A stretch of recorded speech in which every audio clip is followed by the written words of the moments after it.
สัตว์โลกล้วนรู้แน่แก่ใจเกิดแก่เจ็บตายหลีกไปไม่พ้นใครหลงคิดหลงติดอัตตาเอ่ยว่าใจแจ้งกมลแม้นใครปลงได้คงสุขล้นชีวิตมีมองมนเกิดมาเป็นคนสมบูรณ์ดับหายเพียงร่างกายไว้ชีวาแต่กุศลผลกรรมทำมาย่อมแปลงค่ากลายเป็นทุนส่งผลให้ทุกคนเวียนวนไม่สูญสุขและทุกข์เป็นไปตามทุนที่พวกคุณได้ก่อทำมา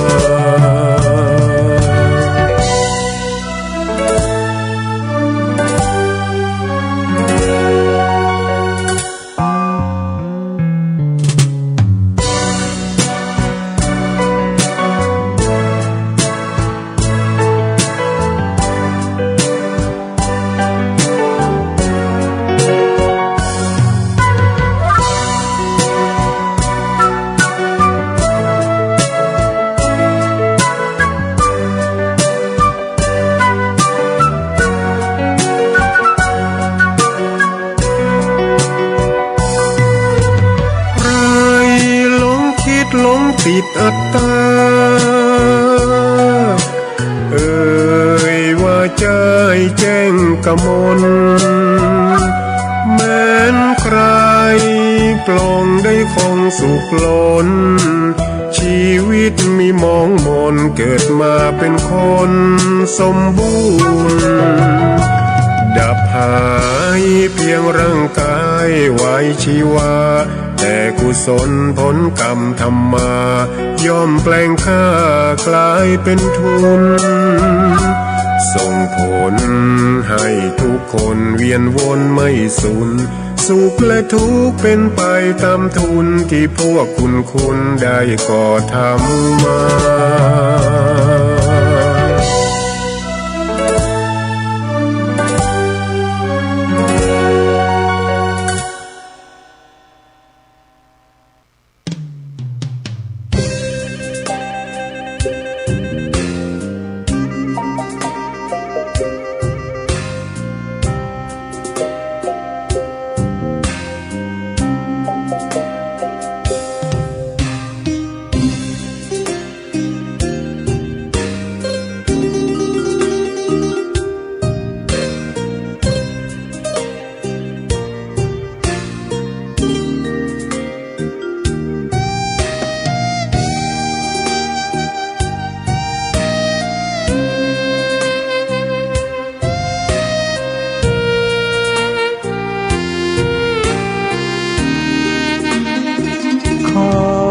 เปิดตำนา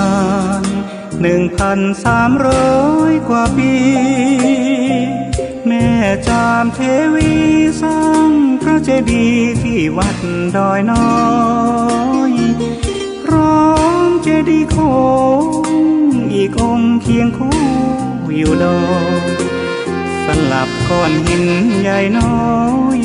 ร้อยเรียงหน้าอัศจรรย์พระธาตุสีทองแงนมองฝูงพึ่งทำรังช่างมีมนต์คลังพลังศักดิ์สิทธิ์บนนั้นกล่าวคำไหว้สากราบสักการะคนลุกขนชันสัมผัสถึงสายสัมพันธ์คงเป็นลูกหลานเคยร่วมสร้างบุญวัดดอยน้อยอยู่กลางยอดดอยโรยต่ออำเภอดอยละอเขตติดต่อป่าสางลำพูนเดินทางปลอดภัยจากเชียงใหม่หรือสายลำพูนยินดีต้อนรับนักบุญมาร่วมสร้างทานบารมีตี 3 ตี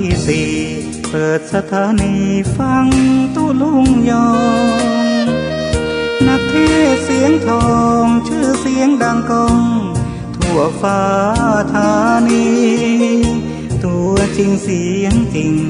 วัดดอยน้อยแม่จามเทวีต้อนรับญาติโยมที่มีจิตศรัทธามาร่วมสร้างบุญ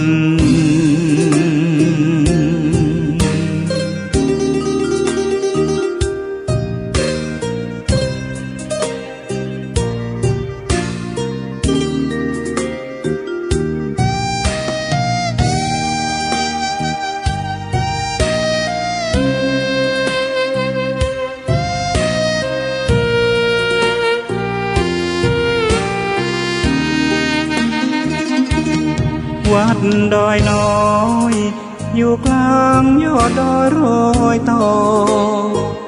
อำเภอดอยละออกเขตติดต่อป่าสางลำพูนเดินทางปลอดภัยจากเชียงใหม่หรือสายลำพูนยินดีต้อนรับนักบุญมาร่วมสร้างทานบารมีตีสามตีสี่เปิดสถานีฟังตุลุงยองนักเทศเสียงทองชื่อเสียงดังก้องทั่วฟ้าธานีตัวจริงเสียงจริงวัดดอยน้อยแม่จามเทวีต้อนรับญาติโยมที่มีจิตศรัทธามาร่วมสร้างบุญ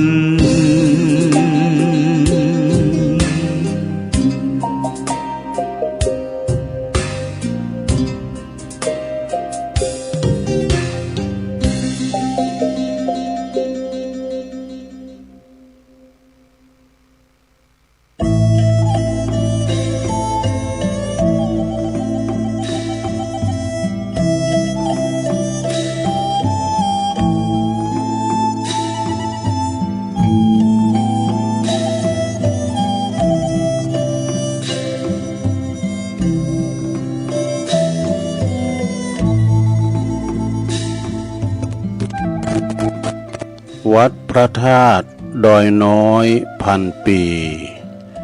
รถดีแคนตาลูปลำใหญ่กวางชนเรื่องชื่อลือไกลกลองใหญ่สืบสารประเพณี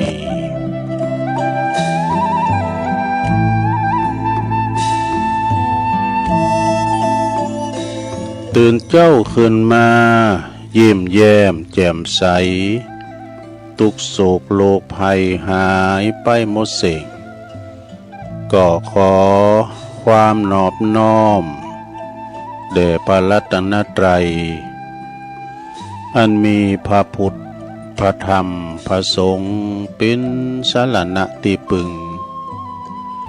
ขอกราบแนบไต่ไหวสาถวายความเคารพมายังครูบาอาจารย์พระมหาเถรานุเถระตันเจ้าคณะพระสังฆาธิการพระภิกษุสามเณรเจ้าจุโตนจุองค์กุวัดวาอารามพร้อมตึงสำนักติภักสงฆ์โดยขอความเจริญในธรรมเจริญปอนมายังบรรดา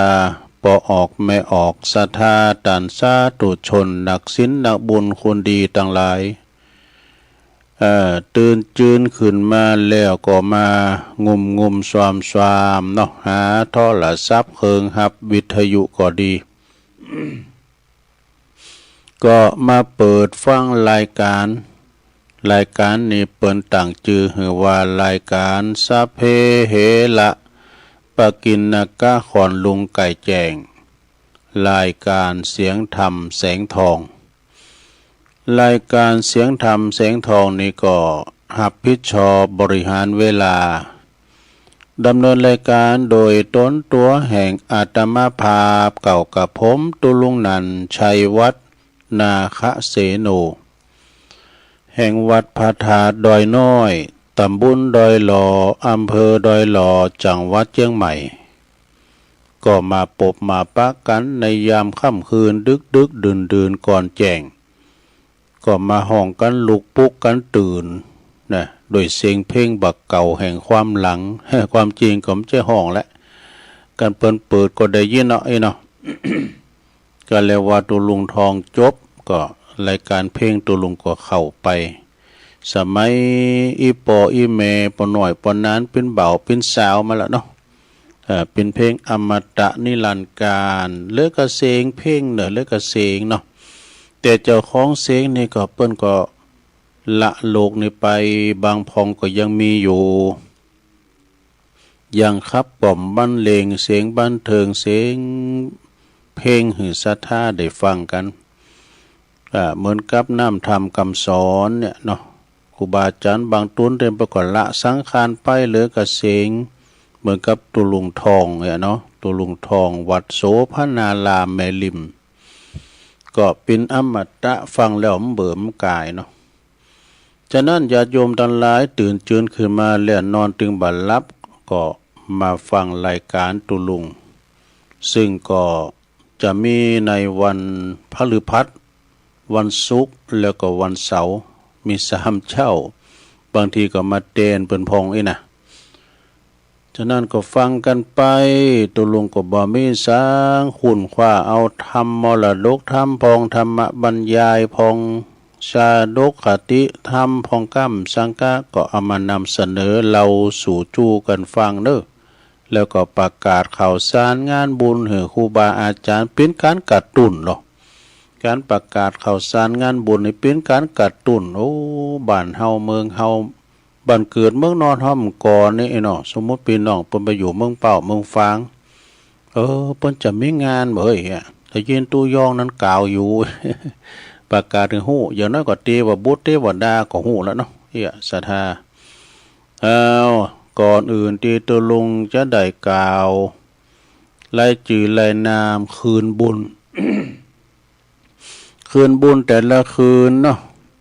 คืนวิทยุที่เปิ้นนำรายการเกาะกล้องสัญญาณเสียงตุลุงเสียงครูบาอาจารย์ไปออกสถานีของเปิ้นแล้วก็แผ่พายกระจายเสียงไปหือศรัทธาได้ฟังกันตั้งบ้านตั้งจองเหมือนกับเปิ้นเปิดก็ได้ยินเอานะก็ตุลุงก็จะนำไหวพระกันเด้อเดี๋ยวก็มาเอ่ยสถานีเปิ้นเนาะ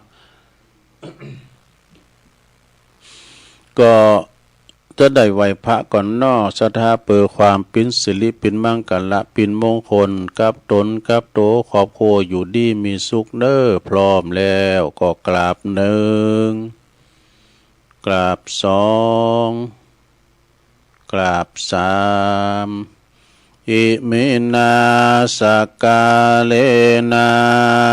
พุทธังอภิปูชยามะอิมินาสกาเลนะธัมมังอภิปูชยามะอิมินาสกาเลนะสังฆังอภิปูชยามะอะระหังสัมมาสัมพุทโธภะคะวาพุทธังภะคะวันตังอภิวาเทมิ สวากขาโตภะคะวะตาธัมโมธัมมังนะมัสสามิสุปฏิปันโนภะคะวะโตสาวกสังโฆสังฆังนะมามินะโมตัสสะภะคะวะโตอะระหะโตสัมมาสัมพุทธัสสะนะโมตัสสะภะคะวะโตอะระหะโตสัมมาสัมพุทธัสสะนะโมตัสสะภะคะวะโตอะระหะโตสัมมาสัมพุทธัสสะอิติปิโสภะคะวะอะระหังสัมมาสัมพุทโธ วิจาจาลานะสัมปันโนสุกะโตโลกะวิโตอนุตตโลปุริสะธัมมาสาลาธิสัทธาเทวมนุสสานังพุทโธภะคะวะติสวากขาโตภะคะวะตาธัมโมสันติติโกอากาลิโกเอหิปัสสิโกโอปันนยิโกปัจจัตตังเวติตาโปวินโยเหติสุปฏิปันโนภะคะวะโตสาวกสังโฆอุจจุปฏิปันโนภะคะวะโตสาวกสังโฆยายะปฏิปันโนภะคะวะโตสาวกสังโฆสามิจิปฏิปันโนภะคะวะโตสาวกสังโฆญาติตังจัตตาลิปุริสยุคาเนอัฏฐะปุริสปุคลาเอสะภะคะวะโตสาวกสังโฆอาหุนายโยปะหุนายโยตักขินายโยอัญจลิกาลนิโยอนุตตลังปุญญาเขตังโลกัสสาติจยันโตโปธิยามุเลสกายานังนันเดวัตโนเอวังตวังวิจัยโยโหหิจยสุจยมังกัลเลอปัลลาจิตตปันลังเกสิเสปะทาวิปุคะเลอภิเสเกสัพพพุทธานังอากาปะโตปโมทัตติสุนักกตังสุมังกัลลังสุปาพาตังสุโหติตังสุขโนสุโมโหโตจัสสุยิทังพลัมมาจาลิสุปะทาคินังกายกัมมังวาจากัมมังปะทาคินังปะทาคินังมโนกัมมังปานิทิเตปะทาคินาปะทาคินานิกาตวนะละพันตะเถปะทาคิเนสปิติโยวิวาจันตุสัพพะโลกวินาศตุมาเตภวัตวันตะลายโยสุขิติขายุโกภวะอภิวาทานาสิลิสานิจจังวุตตาปัจจายโนจัตตาโลธรรมวาทันติอายุวันโนสุขังปะลัง เอาแล้วน้อศรัทธาญาติโยมต่างหลายตุลุงก็ปิ้นเก้าปิ้นโหนำสวดมนต์ไปปิ้นตีเรียบร้อยก็ขอกุณพระติตาไหลรัตนะผ่านแผ่วตั้งพระเกี่ยวเจ้าตั้งสามประการเนาะจงดลบันดาลมาปกป้องคุ้มครองรักษาวัดวาอารามขวงแก้วตั้งสามมาปกป้องรักษาดูแลยังครูบาอาจารย์พระสงฆ์องค์สามเณรเจ้าอยู่กับวัดกับว่าเผยแผ่สัจธรรมคำสอนของพระสัมมาสัมพุทธเจ้าได้มาปินหน่อเนิ่อนาบุญศรัทธาได้มาสักการะปูชากราบไหว้นะนำจิตนำใจนำศรัทธาคือสร้างห่างแปลงขุดน้ำบ่อก่อกำแป้งสั่งบุญสั่งกุศลกันเนาะนะปันศีลปันป้อนหือศรัทธาญาติโยมต่างหลายพอออกไม่ออกศรัทธาก็เหมือนกันพอหลงไม่หลงเขาก็ขอให้มีสุขภาพพลานามัยสมบูรณ์แข็งแรงเนาะอยู่ปิ้นล่มโพล่มใสของลูกของหลานไปตลอดยาวนานเฮิงเมื่อนาน ตุลุงก็ขอปิ้นกำลังอกกำลังใจอีปออีแม่ที่เดินเหินไปในตั้งใดบ่ใดก็เอาวิทยุเนี่ยเด้อปิ้นกู้ปิ้นกิมกันไปเนาะฟังนำฟังธรรมกันไปถึงมีตั้งแต่เจ้าถึงเขานอนพุ่นนะพ่อบ้านแม่บ้านก็ดีจะขับรถขับลาออกบ้านออกคุ้มออกโฮก็ขอให้มีสติก่อนสตาร์ทรถมันหนักมันหลายเจาะหมอออกประตูโฮก็ดีออกซอยออกกองก็ดีก็เลี้ยวหน้าเลี้ยวหลังเลี้ยวซ้ายเลี้ยวขวาปลอดภัยแล้วบ่อีก็คอยขยับขยืนเคลื่อนรถออกไปนะเพราะว่ามันรถมันหนักมันหลายไก่ปีไก่เดินซ้ำให้ซะท่า ก็แล้วว่าไก่ปีไก่เดินเนี่ยโอ้ยมาพอป่ายรถนะปดตกกรุงเทพมหานครชลบุรีละยองไอ้นะจันทบุรีนะเปิ้นใครมาสัมผัสภาคเหนือเฮาใครไปแอวน้ำตกแม่กลางก็ใครไปแอวดอยอินทนนท์ดอยสุเทพไปวัดพระธาเจ้าหริปุญใจหลับปูนวัดหลวงเว้งหลับปูนไปวัดพระธาตุศรีจอมทองเอกะศรัทธาญาติโยมทั้งหลายขึ้นไปแอวดอยอินทนนท์ก็นำตกก็อย่าศรัทธาเนี่ยเปิ้นจะมาแอววัฒนธรรมภาคเหนือเฮาจำเตอก็บ้านเฮาเมืองเฮาลูกหลานไปเยการตั้งปุ่นตั้งกรุงเทพกรุงไทยเปิ้นปิกมาบ้านมาจองมาไหวปอไหวแม่เนาะเรียกว่ามาไหวบรรพบุรุษจำเตอก็เปิ้นเสียแก่ชีวิตไป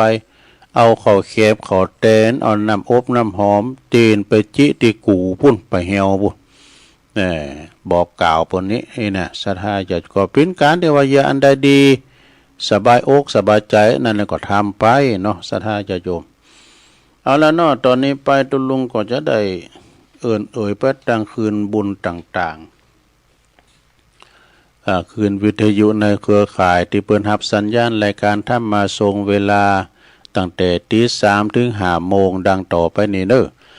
ขอขอบคุณสถานีวิทยุคลื่นพระพุทธศาสนาการศึกษาและวัฒนธรรมวัดฝายหินเนอร์ตำบลสุเทพอำเภอเมืองเชียงใหม่ FM 104.50 เมกะเฮิรตซ์โดยเมตตาบารมีธรรมอาจารย์พระครูสมุวิสุวัตวรกิจโจองค์ขลุงในเมืองก็ฟังตั้งแต่เพ่งกันมาแล้วเนาะครอบคลุมกันทัวกันหมดเด้อคืนนี้ไปกรุงไปไกลหลายดอยกะนะขอบคุณคืนสถานีวิทยุคณะสงฆ์อำเภอฝางตั้งอยู่ที่วัดพระพุทธบาทอุดมน้ำบ่อสาวาสำนักวิปัสสนาโดยเมตตาFM 100.25 เมกะเฮิรตซ์โดยเมตตาบารมีธรรมหลวงปู่พระครูสุจิตานุรักษ์หลวงปู่ใหญ่เน้อเจ้าคณะอำเภอฝางขอบคุณตุปีจำเริญตุปีเลินโชติธรรมโมดเนอร์ลิงสัญญาณไปปิ้นตีเรียบร้อยปีน้องฟังไม่อายใส่ประการก็ฟังกันหลงหลายเนอะก็ขอบคุณสถานีวิทยุแดนดินถิ่นล้านนาเนาะตั้งอยู่ที่บ้านโฮโงตำบลนำบ่อหลวงอำเภอสันป่าตองเนอะ FM 103.50 เมกะเฮิรตซ์โดยคุณรุจิสมบัติเงาคำผู้อำนวยการสถานีเอื่นไปตัง2 เท่าเฝ้าลานตังนำบ่อหลวงด้วยเด้อขอบคุณสถานีวิทยุคลื่นธรรมของชุมชนวัดห้วยตองซักตำบลขงเปาอำเภอจอมทองเนอะ FM 98.75 เมกะเฮิรตซ์โดยเมตตาบารมีธรรมอาจารย์พระครูวาปีวรมณิตเนอ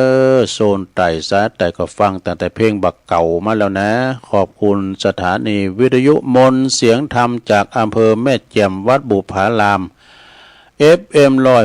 106.25 เมกะเฮิรตซ์เนอโดยเมตตาบารมีธรรมหลวงปู่พระครูมงคลวิสิทธิ์หลวงปู่ใหญ่เจ้าคณะอำเภอแม่แจ่มเนอ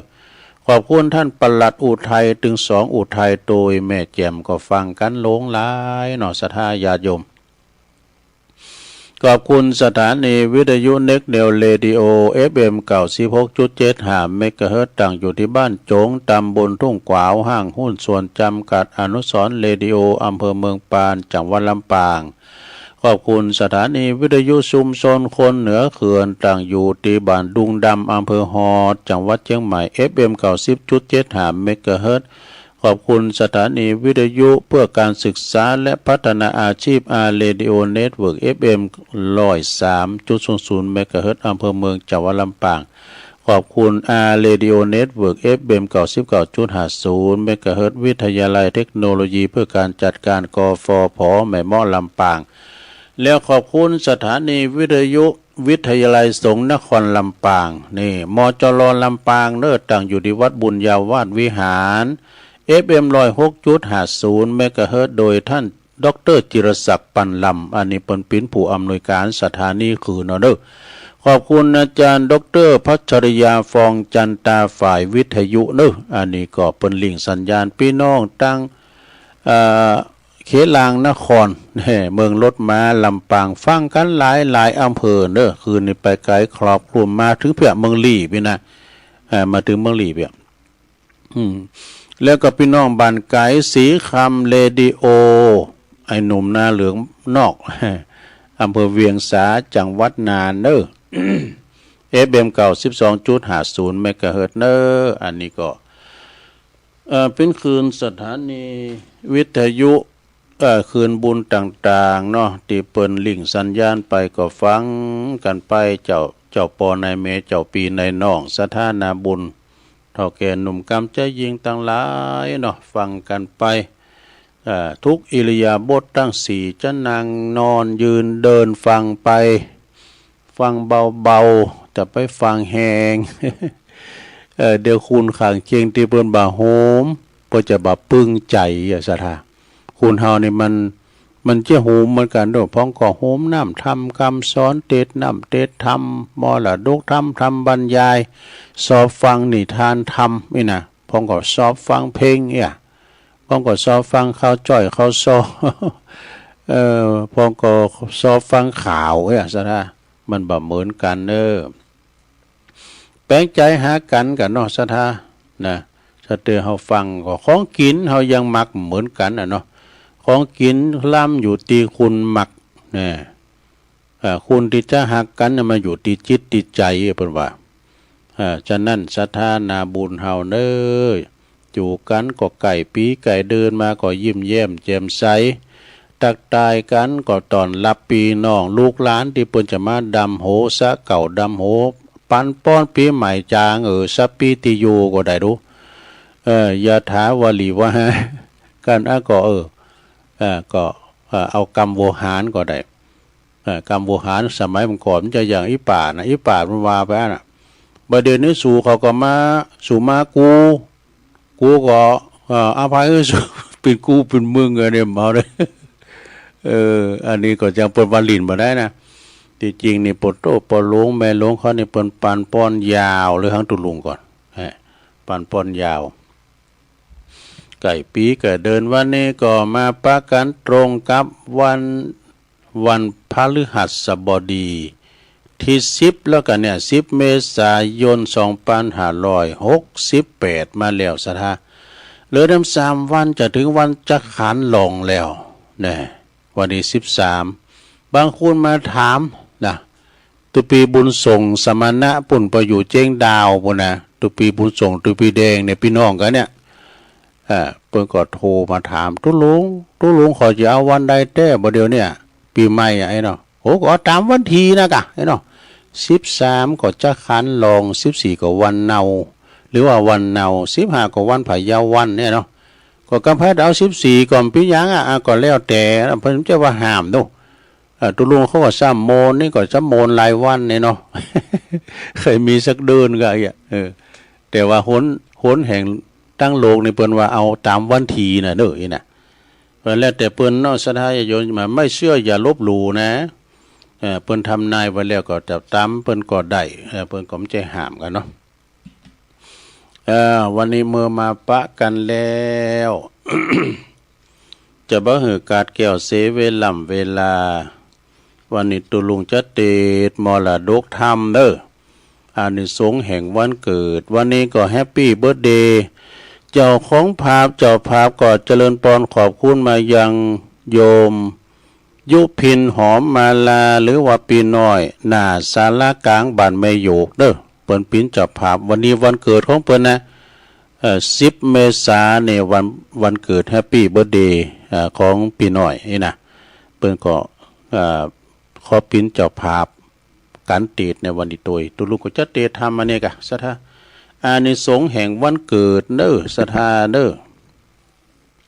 อานิสงส์แห่งวันเกิดเป็นมรดกธรรมจบนั้นแล้วก็ช่วงที่2ชั่วโมงที่2ก็จะเล่าคติธรรมพร้อมกับนิทานธรรมพองนี่นะเนาะบริหารเวลาให้มันครบ2ชั่วโมงวันนี้วันพฤหัสนะ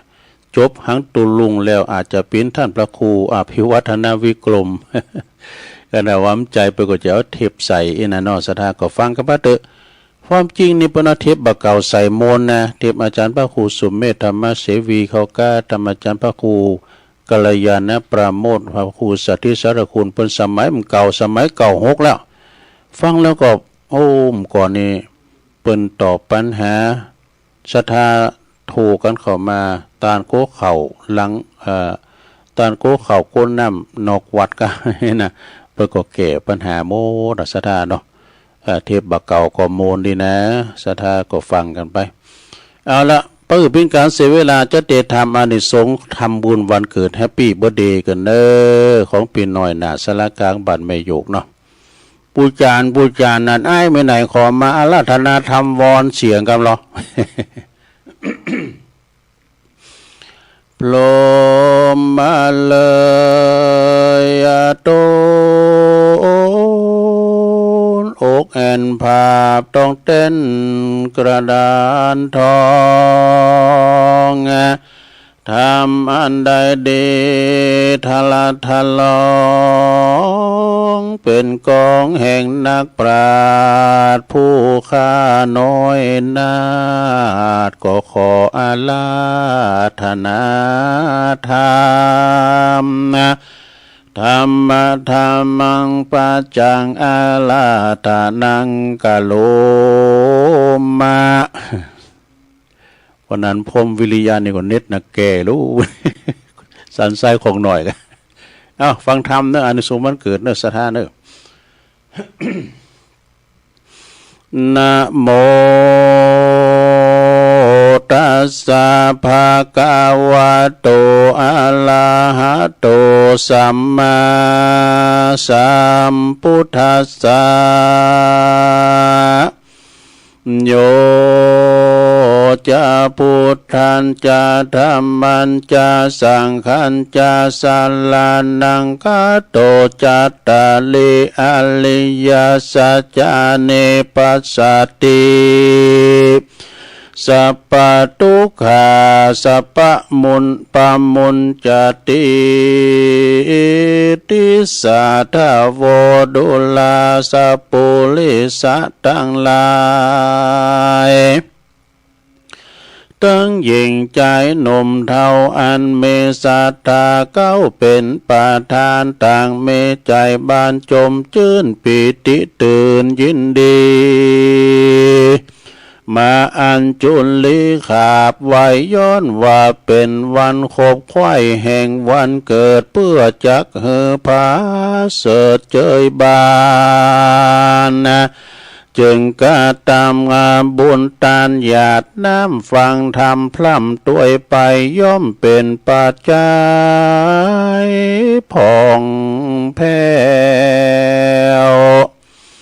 เป็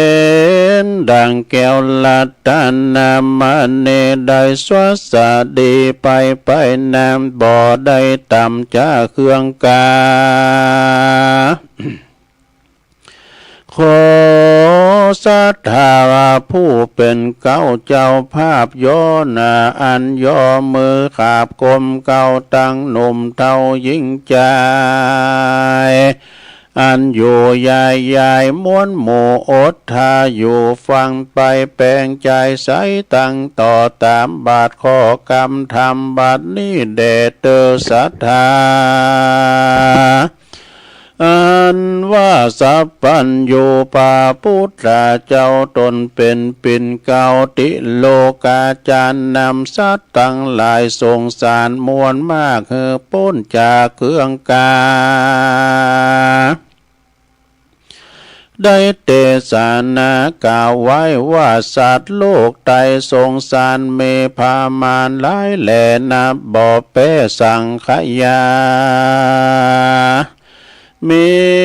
หลายภาษาเชื้อเผ่าที่แต่นั้นเล่าก็หากเหมือนกันคือในปัจจุบันก็เอากำเนิดอันใดมาเกิดเป็นคนมีตัวตนสันลินลากายย่อมเกิดแก่เจ็บตายปาดภาคบ่พ้นจากเสียในบ่เมภัยหลีกเว้นไปจากเส้นอันนาตาเกือว่ากายยาแห่งเรานี้พระเก่าจี้ไขพระเก่าจี้ว่าบอดใจของเราบอดใจของเขาสักกากอันผู้อื่นหากมายื่นปานหากว่าเหมือนกันจู้ผู้บ่เว้นกู้ยิ่งใจต้านต่างหลายมวลโมจุงพรำรู้ตามธรรมดังพระองค์คำบอกเล่าว่าคนเราเนี่ยเล่าเมื่อเกิดมาหัวตีกายะเมก็มาเป็นเด็กน้อยพุ่งอ่อนอ้อยเยาว์วัยเมื่อนนานไปขึ้นใหญ่เตียวย่างใดไปมาต่อเต้าเมกายาก็มาเป็นหนุ่มเป็นสาวพ่องก่อขาวพ่องก่อดำก่อแดงตามเผ่าว่าพันแปลงตกแต่งกำเนิดแห่งไผ่มันเมื่ออายุผ่านยามหนุ่มมีนาจุ่มดีงามกาลว่ากาลาตามการล่วงแล้วไปนาอายุ45เลยไปเนื้อหนังใสล้ำโลนก็มาเหี่ยวย่นย่อนยานย่อนบ่เหมือนแต่ก่อนไปหลังย้อนว่าเป็นอนิจจังบ่มันบ่เตียงลู่ความเงียงไปมา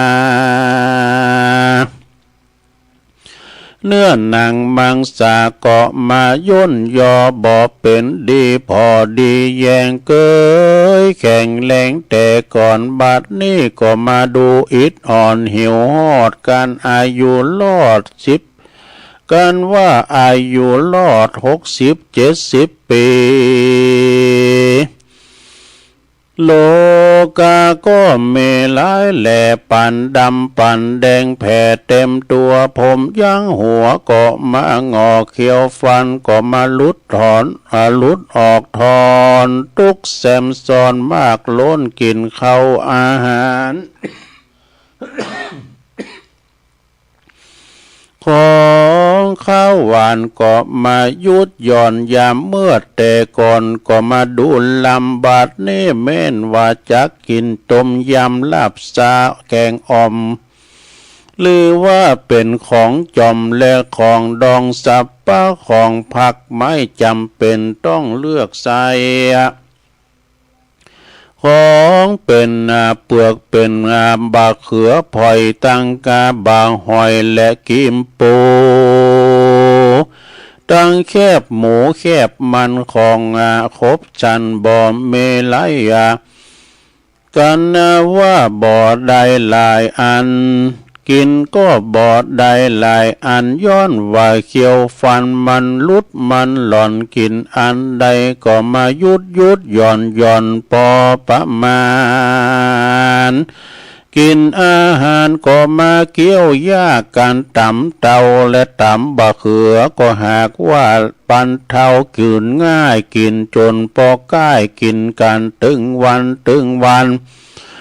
ทุกเงาไหลอัน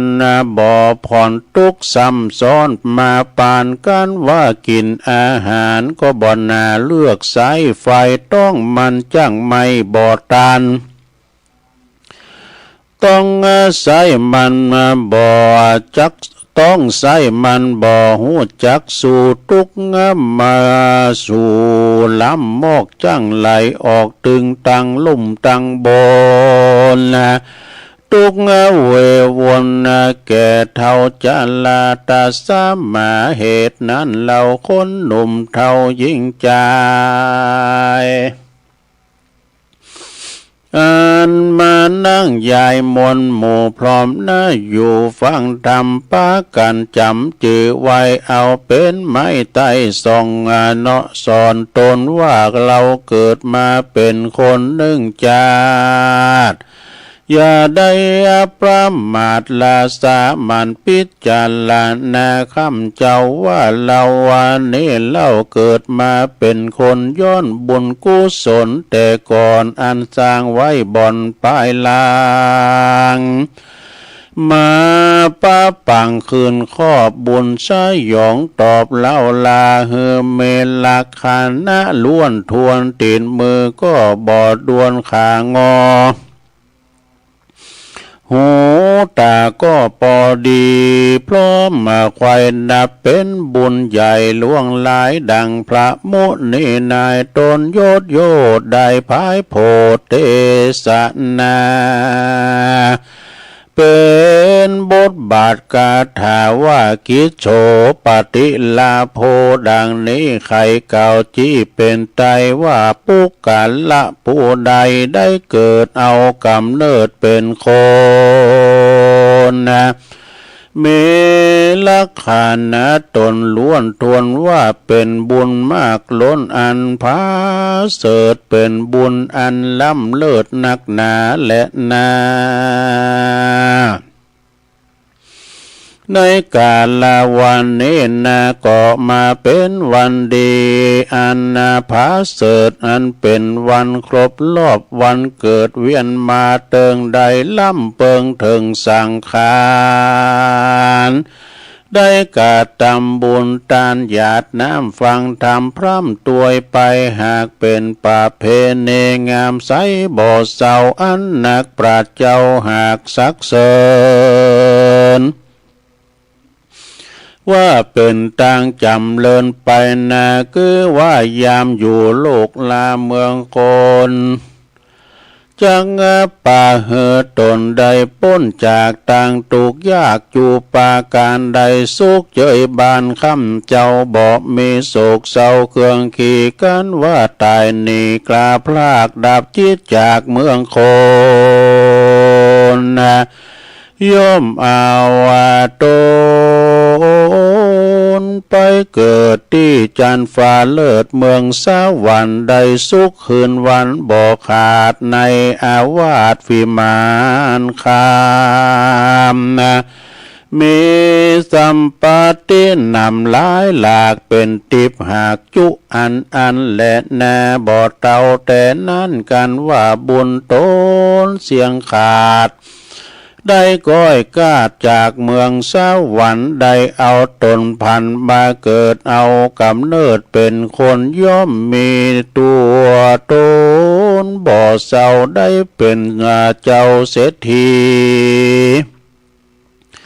เข้าของมีบ่อไหลดูต่างใจเตตานมีป้าลีวานเวทสองมีพี่น้องวงสายาติกาเลิศแล้วมีเม็ดแก้วสะหายคำเตียนย่อมนำเฮือใด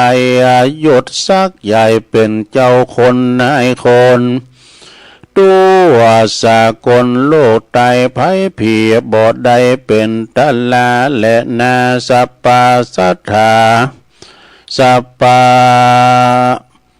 อาปัฏฐาสัปปาตาสัปปาโคสัปปาภัยสัพพตุขาสัพพโลกาวินาสันตุเตอาจารย์ในวันนี้ก็หากว่าเป็นวันดีทิฏฐิอันวิเศษเหตุว่าเป็นวันคล้ายวันเกิดท่านก็บ่ใดบ่ใดลาสาปะมาทบ่ใดเกิดมาปังเป่าตั้งแต่นี้เราว่าปำเปงกุศลเพื่ออยากเพื่อยกเอาตัวตนขึ้นสู่ ได้อยู่เจยบานได้สุขสำลานบ่ขาดต่อเต้าชาติปัจจุบันมีอายุพันเตี้ยงเต้า120 ขวบเขาว่าสาอันว่าพยาธิโลกาก็อย่ามาไกลเจ็บป่วยใครก็อย่ามาปานนะขอตัวหารอุบาทจงก้อยกาดเนหายโจรมารพลายถอยไล่ก็อย่าได้มาไกลเบียนขีจุ้มอาคีและลมลายจงโคดขายนิกายแม่นจักหาไปเหนือไปไตตกเหนือควายกู้ติสาตังสัพพะภัยยาใหญ่น้อยจงกากาดก้อยเนหายโจกลาบลายหลังเขา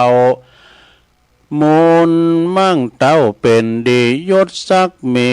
ยศศักสีมีเรื่องลาบใจยาภาพจุ่มปูหมูสัตถูไหลเข้ามาขับไว้ขอ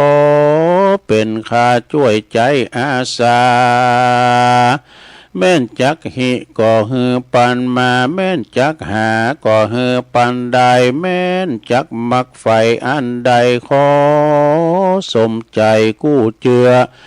ดังไฟเอื้อจุปาการแด่เตอสิทธิกิจจังสิทธิกัมมังสิทธิลาโภชโยนิจังสัทธาโสติภวันตุเตเนติตังกิยาสังวันนาวิเศษจาห้องเหตุธรรมอานิสงส์การทำบุญวันเกิดแฮปปี้เบิร์ธเดย์ก็บางโกมนะสมเรสเด็จเลี้ยวเท่านี้ก่อนแลสาธุสาธุสาธุ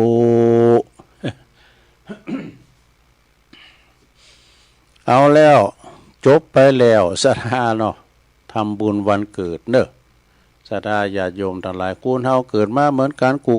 คนเนาะพองก่อเกิดมามีอายุมันยืนยาวพองก่อเกิดมา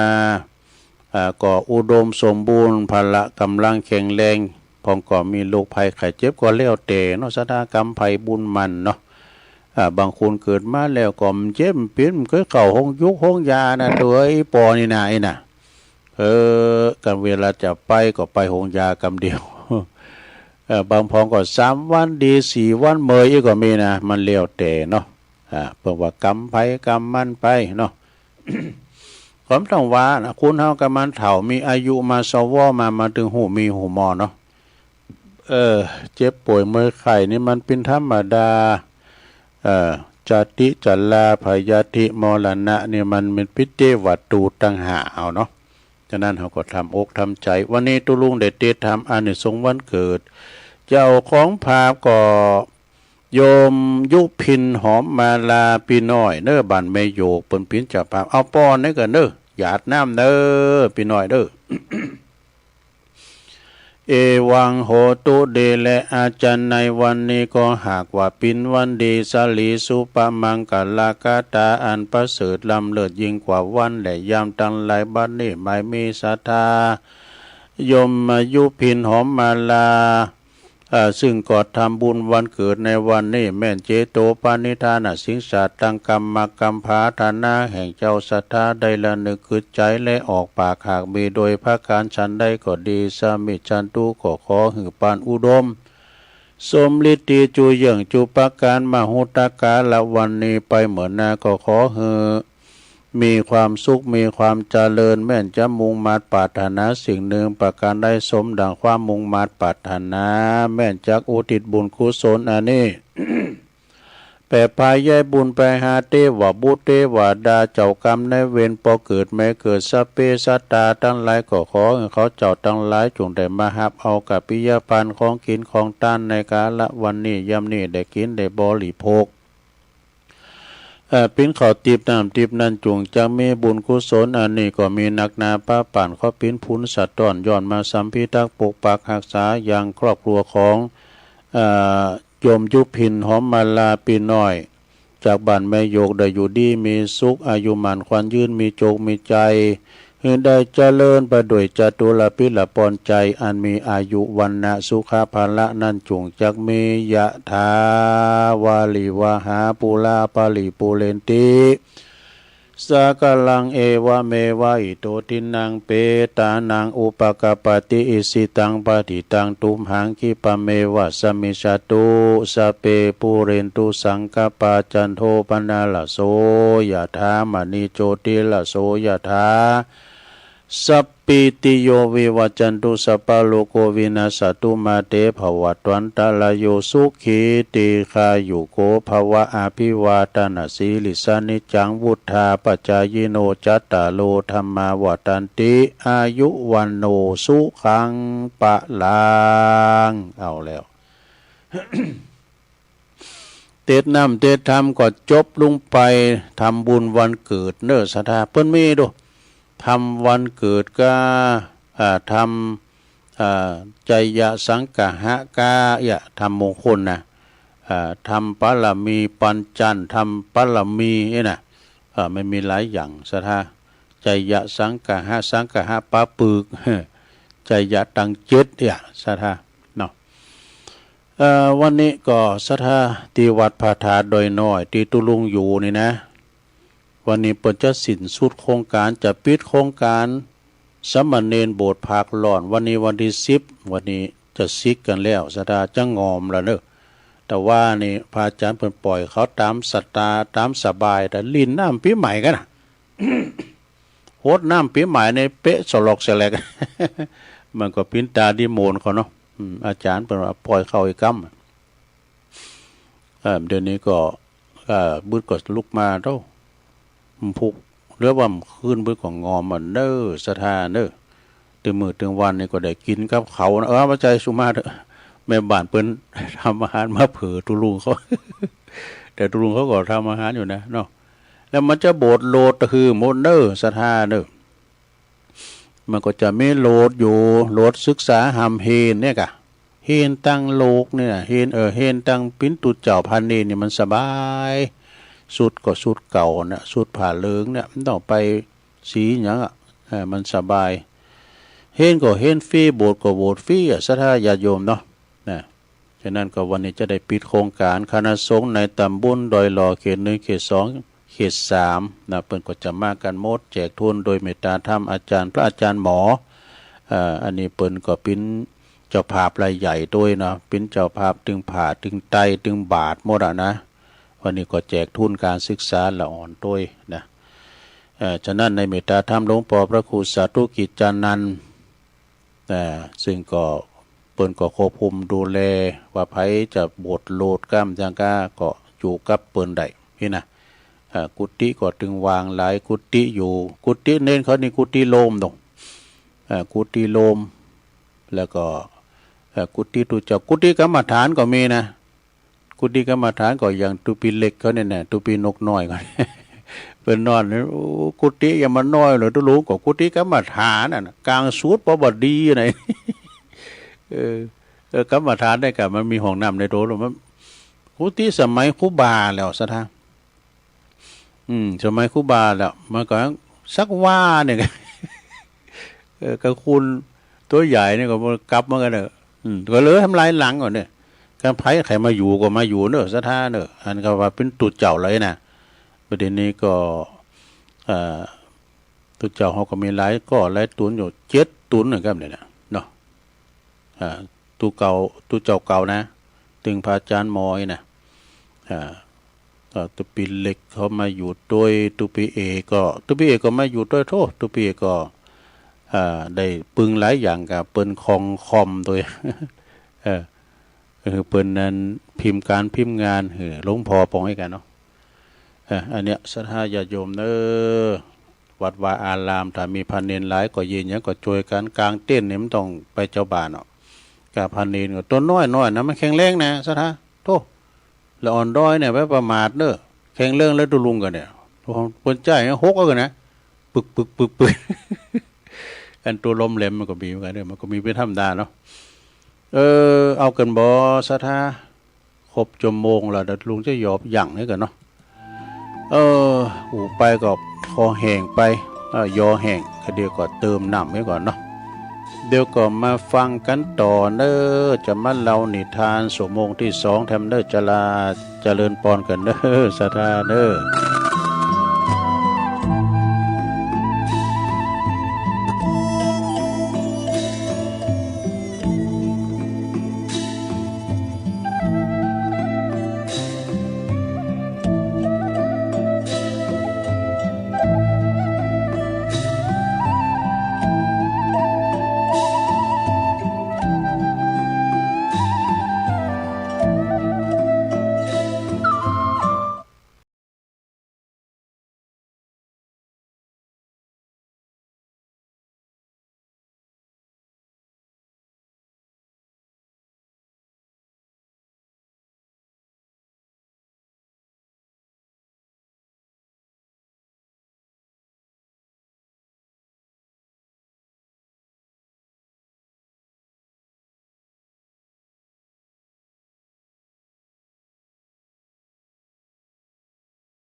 ศรัทธาญาติโยมต่างหลา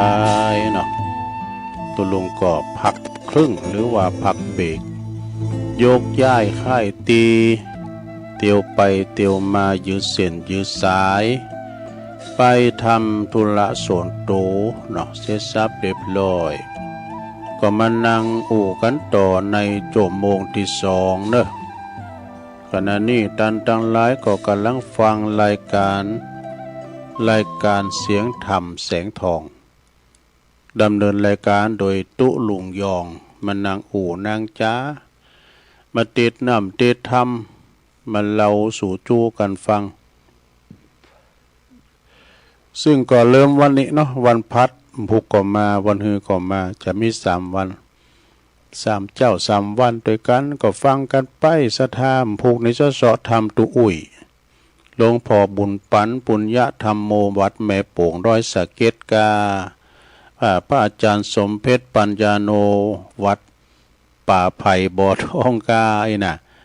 หรือว่าธรรมของปนานปอาจารย์ปนานปั้นแม่ฟองอินมาศแน่เปิ้นอยู่ปุ้นทาดอนใจเมธา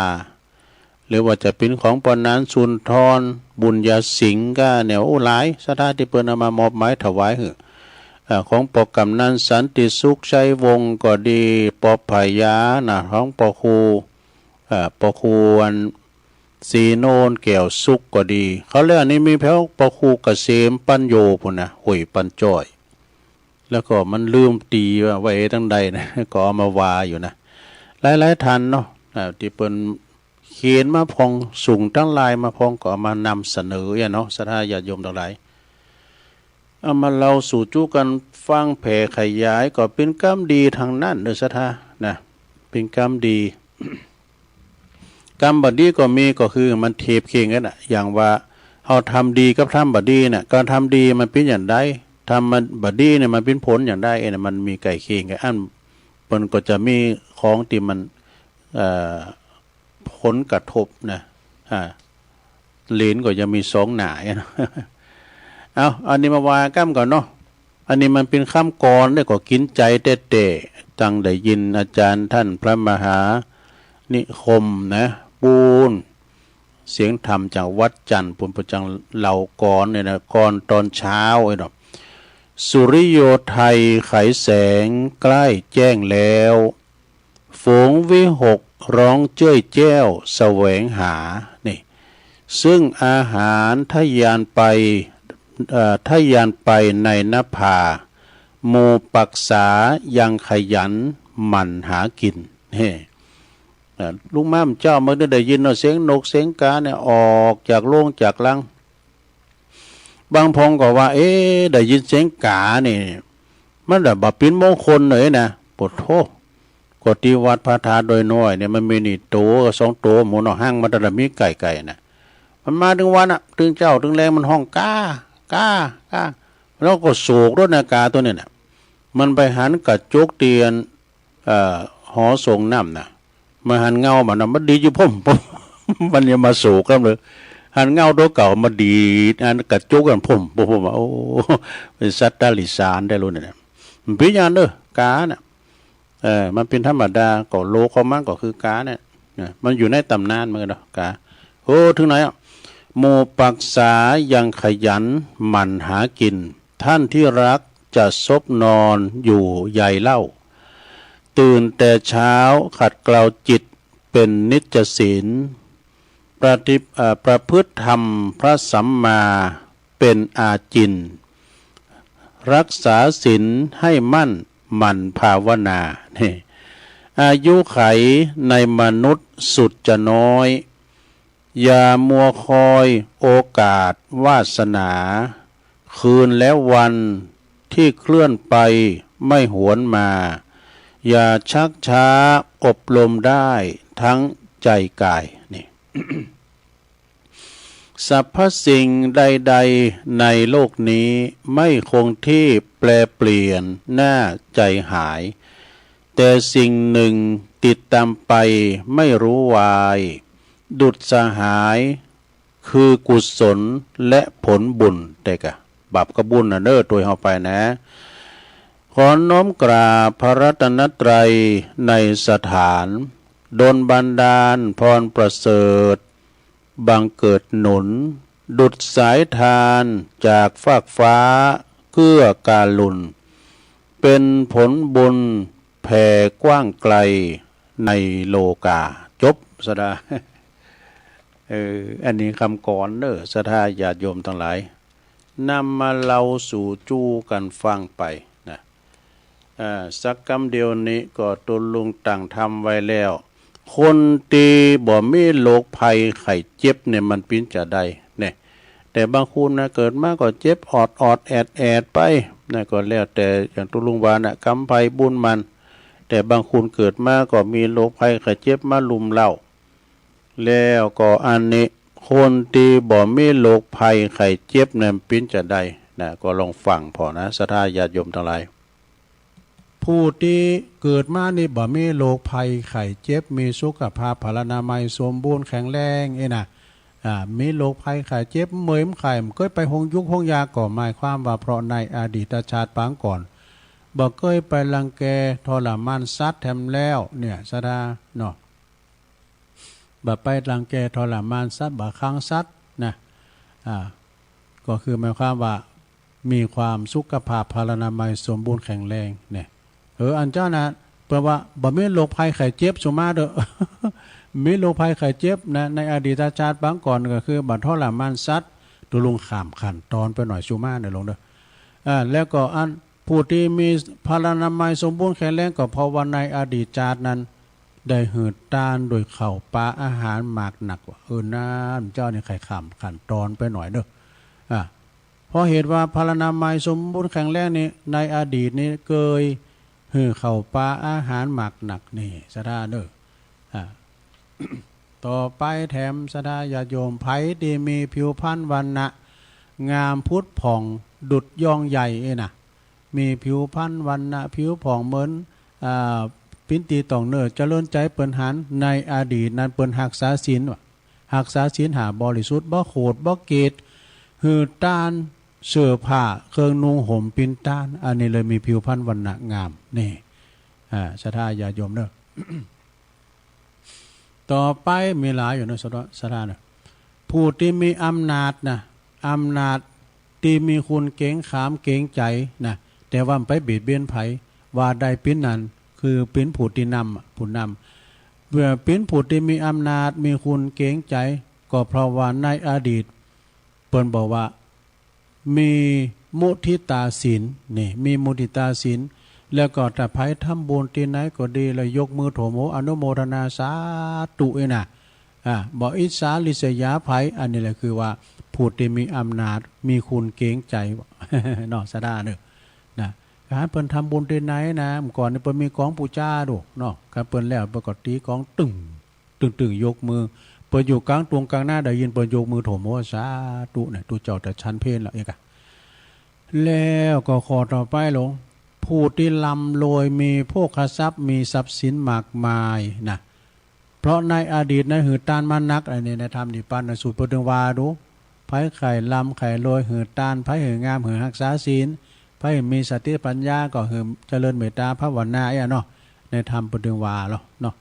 ต่อไปโยมนะ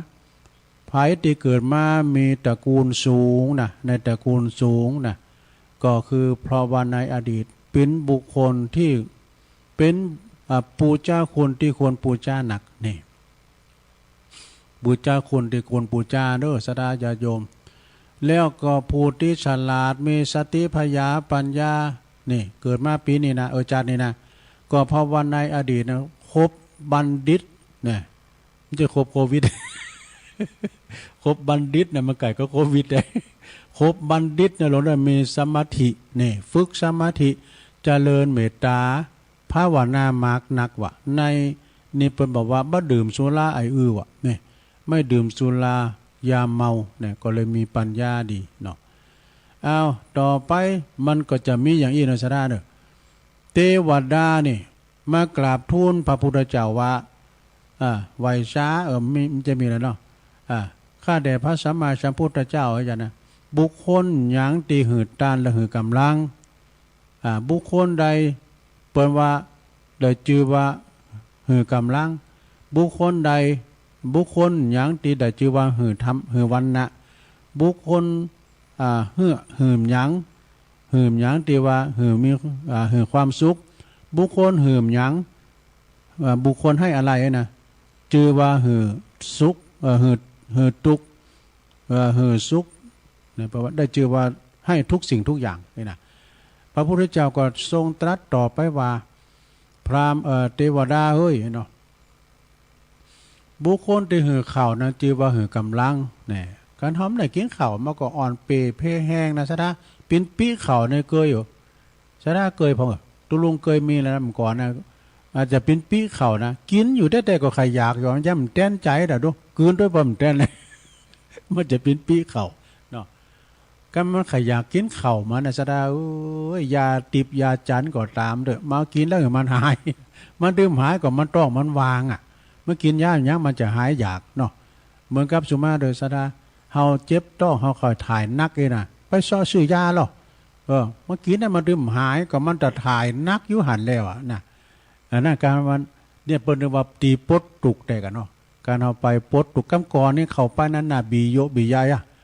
การออกมาเนี่ยปวดเรายิ้มสู้อยู่ด้วยมันสู้ขาเนาะสุกอ่ะเปิ้นว่าสุก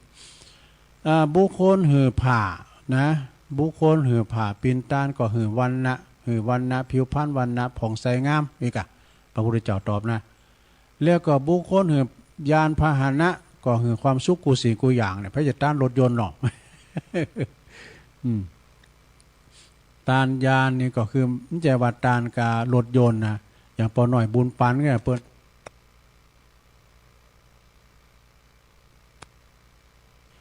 บุญยวงแท่พันก็เนี่ยเปิดตานแคบเนาะตานยานโอ้เปิดว่าคือความสุขเนี่ยปุดโธไปหยังเต่าคุณเฮาเนี่ยก็ไม่ได้ซุปแคบเนี่ยหลวงเอ้ยไปตีนเปล่าๆเนี่ยเราไปตีขวากตีน้ำอย่างแย่นี่นะกูน้ำจะปักการเฮาได้ใส่รองเท้าขนาดก่อนนี่ลุงนางลุงซุปเกือบคาควายเปิ้นเอาเนี่ยกะเอายางรถเนี่ยไปอ่ะปุดโธน้ำเลอะนี่มันต้องมาราคาผิวแล้วเนอะน้ำเลอะหัวจักเอิมเลอะลงนะก่อนนี่มันแพะมันมีน้ำเลอะน้ำเหมือนควีนนี่มันถึงปักมันได้บุคคลหือยานพาหนะนี่หือความสุขเน้อศรัทธาแล้วก็บุคคลที่หือปฏิบเตนไฟหือจักสุแจงเปล่งใสนะหือจักสุแจงเปล่งใสเอาจะหันว่าคุณบางคนเนี่ยปนพอเถ่าอ่ะไม่ได้ใส่แว่นตาดูเนาะไม่ได้ใส่แว่นตาอย่างหลวงปอดอยตุลุงดอยนะหลวงปู่เขาเนี่ยนะเพิ่มใจใส่แว่นดูเปิ้นพออ่านหนังสือดูขนาดพอโทรศัพท์นะเปิ้นหันใส่แว่นดูแต่สังเกตพอนะใช่ไหมเนาะหลายทันแล้วก็และไผ่ตีหือตีพักอาศัยคุณอยากไล่ขินใจก็ดีก็เป็นหมายความว่าหือทุกสิ่งทุกอย่างเนี่ยแล้วก็ส่วนตีผู้ตีพร่ำสอนธรรม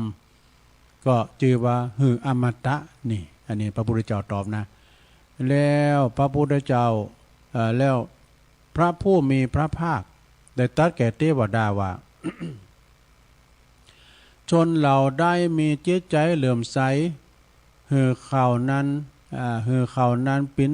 หือเข่าโดยศรัทธานะเขากินแล้วเนี่ยเหลื่อมใสหือเข่าโดยศรัทธาเข่านั้นเองก็ยอมจะข้ามชูชนเหล่านั้นทั้งโลกนี้และก็โลกหน้าเนี่ยเพราะเหตุนั้นบุคคลพึงกำจัดความทนีทีเหนียวความมาขอบงำมาลามนทินหือตานหือมดไปนะเพราะว่าบุญปิ้นตีปึงของสัตว์ทั้งหลายทั้งโลกนี้และโลกหน้านี่สดาญาโยมทั้งหลายนะอันนี้อุเรื่องบุญนะบุญนี่มีหลายอย่างสดาญาโยมทั้งหลายนะแล้วเพิ่นก็ว่ายังคือบุญเกิดใดทุกลมหายใจเนี่ยอย่างแม่ชีอย่างก็แม่ชีสันสนีลมหายใจเข้าลมหายใจออก ลมเนี่ยอย่างปีนันปึ้งว่าเหมือนกันอากาศก็เป็นบุญนะทุลุงก็กันห้ามมิลมหายใจเนี่ยซะนะลมหายใจอยู่ปลายจมูกนะการมันเข่ามันออกเขาก็ตาย กำมันออกแล้วมันเข่าเฮาก็ตายหายใจเข่าหายใจออกเป็นบุญนะสถานเนาะทำใจหือผ่องใสทุกขณะก็เป็นบุญหายใจเข่าหายใจออกก็เป็นบุญเนี่ยหายใจออกก็เป็นบุญจงทำดุดน้ำไหลนิ่งเนี่ยจงทำดุดน้ำไหลนิ่งจิตใจผ่องใสเป็นบุญบุญสำเร็จติดใจเนี่ยและก็บุญก็คือความดีนั่นเองเนี่ยบุญหันมาหมาบาปหันมามงเนาะบุญเป็นอย่างอี้เนอศรัทธาญาติโยมทั้งหลายเนาะตอนนี้ไปเจ้าเราเรื่องความสามัคคีมีในชาดกเนอศรัทธาเนี่ยความสามัคคีนี่เป็นจะใดมันเคยเล่าแล้วก็เรื่องนกเรื่องหนูอย่างเนี้ยศรัทธาเนาะมันมีความเป็นมาอย่างใดศรัทธาญาติโยมลองฟังพอเนอะก็เป็นเรียกว่าสัมโมทมานาสัมโมทมานะขัดชาดกสัมโมทนะชาดกคือประโยชน์ของความสามัคคีเนี่ยความสามัคคีเนี่ยศรัทธาญาติโยมถ้ามีเกิดที่ไหนที่หันก็ยอมเจริญก้าวหน้านะเปิ้นว่าครูอยู่คนเดียวเยการหิมตายถ้าเยการหลายเหมือนเปิ้นหลินอย่างตุลุงจังหวาเนาะเรานิทานมาก่อนเดี๋ยวก็มาเสริมณนิโคทารามเมืองกบิลพัทเนอะพระพุทธเจ้าเปิ้นก็หันทรงหันอันถอดพระเนตรหันพระประยุรญาติก่อการทะเลาะวิวาทกันว่าจึงยกชาดกเรื่องนี้มาสอนพระประยุรญาติก็คือพญาติของเปิ้นในอดีตชาติปางก่อนหลายชาติมาแล้วพระพุทธเจ้าของเฮาในเสวยพระชาติเป็นพญานกกระจาบนี่นกกระจาบนี่มันเป็นจะคือไว้นกกระจอกนะครับจ้าก็เป็นพญานกกระจาบปกครองบริวารปลดตนนกในบริวารในหลายร้อยปานโตก็มีภูมิลำเนาอยู่ตีไก่กับเมืองปาลาณสีนะเวลาพรานนะเวลาถูกพรานเหวี่ยงแหจะหวังจะไปตอดแหเอาเนาะเป็นว่าน่ะก็จะสั่งเหือนกทุกโตน่ะบินขึ้นพร้อมกันสันลัดแหของนายพรานออกได้ทุกครั้งเนี่ยเพราะว่าเปิ้นมีความสามัคคีกันนะบินกันก็บินกันตื้อหมูเอกบินก็บินกันตื้อหมูถ้าอยู่ก็ถ้าว่าเฮาบินพองนี่มันสามัคคีกันแล้วนะอยู่มาวันหนึ่งเนอะนกฝูงนั้นก็มาเกิดการทะเลาะวิวาทกันว่นะนกต่างหลายก็เกิดทะเลาะวิวาทกันพญานกก็เล็งหันว่าเกิดแล้วหากว่าถ้าเป็นเช่นนี้นะนกต่างหลายนี่ก็จะแบ่งแยงเอากันเป็น2ฝ่ายนะฝ่ายที่สามัคคีฝ่ายที่เจอฟังเฮาก็มีทิมเจอฟังเฮาก็มีเพราะฉะนั้นที่เปิ้นฟังเฮาในหมายความว่าเฮาปกครองของได้แล้วนะคูณเฮาใหญ่แล้วว่าเดียวก็หัวก้าเนาะ นกมันคือใจนะว่าอย่างแล้วเจอคูณเฮาใหญ่แล้วว่าเดียวก็หัวก้ายืมสายเป็นสายกาย เนาะเพราะฉะนั้นการเจอกันก็จะอันตรายจะมีความหายนะเกิดขึ้นพญานกกระจาบก็จึงป้าฝูงนกตีมีความสามัคคีกันหนีย้ายไปอยู่ถิ่นอื่นนี่ส่วนว่านกกระจาบตีมันแต่ความสามัคคีนั่นก็อยู่ที่ถิ่นเดิมของมันเนี่ยอยู่ต่อมาเนี่ยศรัทธาญาติโยมทั้งหลายอยู่ต่อมาเนี่ยนายพรานเนาะนายพรานนกนี่นะมันก็เลยได้โอกาสกะเวงแหเข้าไปกะจับนกกระจาบฝูงนั้นแถมครั้งหนึ่งปลดโพกมันก็ภาษามาคีกันเนี่ยเนาะกูบินมึงบินกูบินก็เอาแล้วกะตอนนั้นก็ติดแหของนายพรานก็เลยได้นกมาปิ้นลำปิ้นสันเอาไปทอดขายหมดเอาห้ามใจอันคำว่าทอดในตุลุงวามได้นะในที่สุดก็ฝูงตินนกแต่ความสามัคคีนั้นก็ถูกนายพรานจับไปหมดในที่สุดจบเลยศรัทธาญาติโยมในกาลต่อมาพรานกกระจาบนั่นก็คือพระเทวทัตนี่ส่วนพญานกกระจาบนั่นก็คือเราเองพระตถาคตเจ้าพอคิดเรื่องนี้เปิ้นบอกว่าความสามัคคีทำให้เราชนะอุปสรรคต่างๆได้ทุกสถานที่ในการทุกเมื่อจบศรัทธานะจบลงไปนะในพรานกับนกกระจาบความสามัคคีแตกแยกในบดีเนาะความบัสามัคคีนี่นะทำให้เกิดหายนะต่างๆถ้าเรามีความสามัคคีกันเป็นน้ำหนึ่งใจเดียวกันเนาะ การเย่งานหยังก็ช่วยกันเหมือนกับงานหยังต่างๆที่ลงแล้วผ่านมาแต่เฮาบ่สามัคคีบ่เดี๋ยวนี้เขาพอกันน่ะอย่างแม่บ้านนี่เนาะ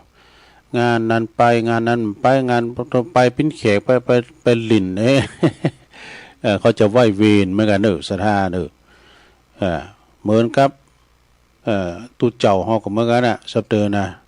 เปิ้นเข้ากรรมก็เปิ้นกินเปิ้นตานก็สูงก็ลูกน้องไปนะกรรมงานเรามีก็อย่าระวังไว้ต่อไปศรัทธาญาติโยม เอาอันนี้มาวายมันกำหนึ่งเกินเนาะของอาจารย์พระครูสุเมธธรรมเสวีเป็นข้อคิดนะทิศที่11อันนี้เป็นบทที่168สิ่งใดๆในโลกนี่นะ สิ่งใดๆก็ตาม ในโลกนี้ถ้าเฮาลังเกตจะติว่านักไปแต่น่ะถ้าเฮาชมชอบก็จะติว่ามันหน่อยไปแต่น่ะถ้าเฮาอยากยุดนะก็จะติว่าไข่โวยไปก็แห่น่ะถ้าเฮาอยากจะคืนก็จะติว่าจ้าไปนี่เปิ้นว่ากรรมอู่ที่ประกอบด้วยความหักความเกตบ่ถือว่าเป็นสัจจะใดเมื่อว่ามีความต้องการเพื่อผลประโยชน์ตนจิตจะล้ำเองเนี่ยจิตของเขาจะล้ำเองเนอะขณะที่เกิดขณะที่จิตเขาเกิดการขณะที่จิตเขาเกิดการล้ำเองก็จะบหันสัจจะอันได้ชัดเจนสัจจะความจริงได้ชัดเจนผู้ปฏิบัติธรรมพึงละความหันแก่ประโยชน์ส่วนตนเองจงอย่าถือว่าความหันของตนเท่านั้นที่ถูกต้องนี่ก็ฟังเปิ้นพองจะใจหลงวามได้เอาใจหลงตัวเก่าว่าก็ไม่ได้นะอย่าคะแนนว่าเรื่องของตัวเองสำคัญที่สุดนี่ก็ไม่ได้เหมือนกันหันแก่ตัวทำความรู้สึกว่าตนเองเสมอกับสัตว์ทั้งปวงจึงจะหันสัจธรรมได้นะการแผ่เมตตานี่ศรัทธาญาติโยมเปิ้นว่าการแผ่เมตตาได้ยินอาจารย์พระครูสุเมธประวาอยู่หมันๆเนื่องๆนะ เพราะว่าการแผ่เมตตาเนี่ยมันเป็นอัปปมัญญาวะโดยที่บ่เลิกบุคคลที่มีประโยชน์มากโดยที่บ่เลิกบุคคลที่มีอันนั้นมีประโยชน์มากทำให้จิตเป็นกลางเสมอเป็นในสัตว์ทั้งปวงบ่ล้ำเองเข้าข้างไผเมื่อวางจิตดังนี้ก็จะช่วยหู้แจ้งสัจจะได้ง่ายได้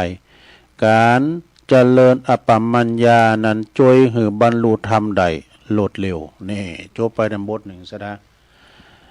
บทที่69ละ169 บทนี้ก็เน็ตเหมือนกันถ้าหากว่ายังมีความต้องการเพียงลาบยศจือเสียงในโลกมนุษย์เท่านี้นะสมมติว่าเราต้องการความมีจือมีเสียงมีความภาคเพียรในยศลาบในจือเสียงในโลกมนุษย์เราจือว่ายังติดอยู่กับดักในโลกนี้อยู่ กับดักยอมมีอยู่รอ อยู่ล่อของโลกเขาจะจมเบ็ดกาไอ้น่ะซะได้มันต้องมีเหยื่อรอยังก็ตามเด้อจะใจละอ่อนแล้วมีเหยื่อรอเนี่ยอย่างเอาน้ำตาลให้ละอ่อนก็น้ำอ้อยให้ละอ่อนเนี่ยอาจารย์มหาเพิ่นเล่าให้ฟัง จากการอย่างก็หนูโตมันตายเศรษฐีว่ากันไผอันนี้ไปก็จะร่ำรวยก็เป็นคติธรรมเหมือนกันเด้อเอาแล้วก็ย้อนเพราะว่าจับกับดักมีเหยื่อรอหืบนั้นน่าพอใจย้อนเบ็ดเปล่าลงไปเนี่ยมันบ่สนใจปะมันมีกระคอเบ็ดเนี่ยมันมีกระคอเบ็ดมันก็กูมันก็ดูปลาเนี่ยนะเนาะเมื่อมีเหยื่อเนาะลงมาในเบ็ดโดยปลาตีจึงฮุบน่ะ จึงเข้าไปกราบเหยื่ออยู่หาหู้ไว้ว่าเหยื่อนั้นมันมีกับดักอยู่น่ะเหยื่อนั้นมีเปอหือป้าน่ะเดือดร้อนปัจจัยว่าผลประโยชน์อย่างสิ่งที่สร้างความพอใจหือเฮาลงติดก็คือเหยื่อรอของโลกเนี่ยเหยื่อรอของโลกมีหยังก็ที่เฮาหูมเฮาหักหยังเฮาหูมเฮาหักลดด้วยเนาะโอ้ลดเฮาซื้อใหม่แล้วแฮม 2-3 ปีรุ่นใหม่ออกมาเหยื่อรอของโลกโอ้คุณนั้นบ่ซื้อใหม่เฮาก็ได้ใหม่เปลี่ยนใหม่นำหมอโทรศัพท์มือถือก็เหมือนกันมันมาใหม่เขาก็เปลี่ยนใหม่ไปไล่โอ้ทำโตตามสังคมบางคนมันน่าเจอนะ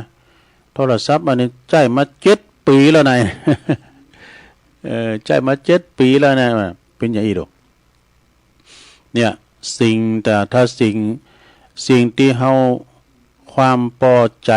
คือเฮาลงติดอยู่รอของโลกอยู่ในโลกนี้ก็เพื่อความเดือดร้อน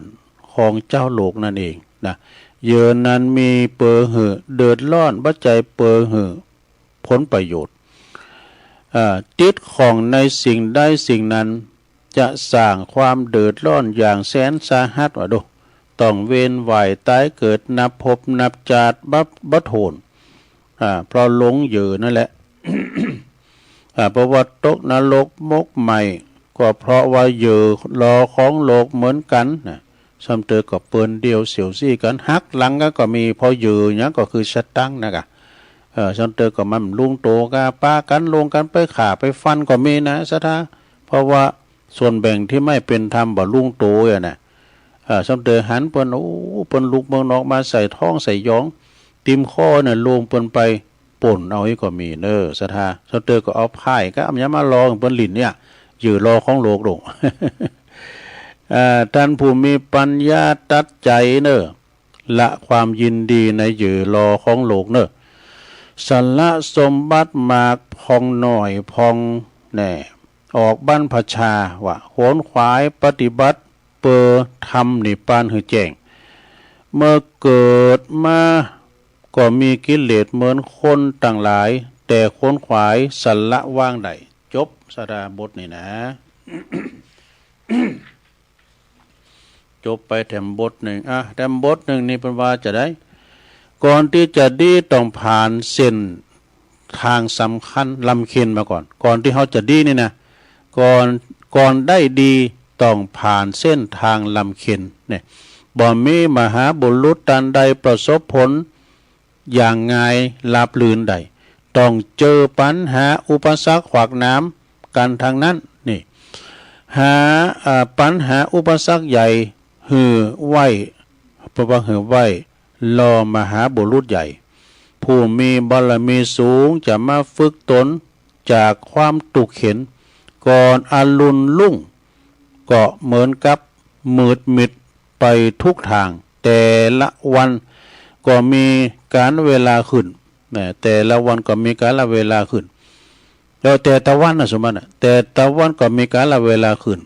จงอดทำความเป็นอย่าย่อท้อนี่คือว่าสั่งสมความดีอย่างสม่ำเสมอต้นเสมอไปอย่าอ่อนท้อถอยเพราะอุปสรรคว่าดูเพราะว่าน้ำสูงทำให้การโบนี่มันก็สูงไปด้วยดอกโบนี่มันสูงด้วยน้ำหรอกแล้วกันเวลาน้ำลดมันจะหดด้วยน้ำหดหมดคุณเฮายิ่งใหญ่ได้ก็เพราะว่าพยายามอดทนต่อสิ่งบีบคั้นรักษาความดีหือมันคงอย่างเกิดที่รักษาความเข้มนี่ในช่วงเวลาที่สิ้นไล่ไม่ตอกนั้นความดีก็จะปิ้นติปึงเขาได้นี่เขาถามกันแฮมบทหนึ่งบทสุดท้าย171บทที่771การระเบิดโทสะวันนี้โทสะบันดาลโทสะอารมณ์โชวูบเนี่ยตัวโทสะเนี่ยมันใจเห็นมิ่งเดียวพอจ้างมกมัดเนี่ยพอมกมัดมกมินนี่นะ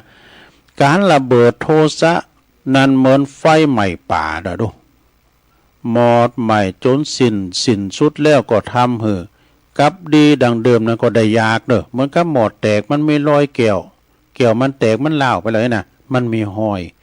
กว่าจะเกิดแปลว่ากว่าจะเกิดป่านั้นยาวนานเด้อกว่าจะเกิดป่านั้นยาวนาน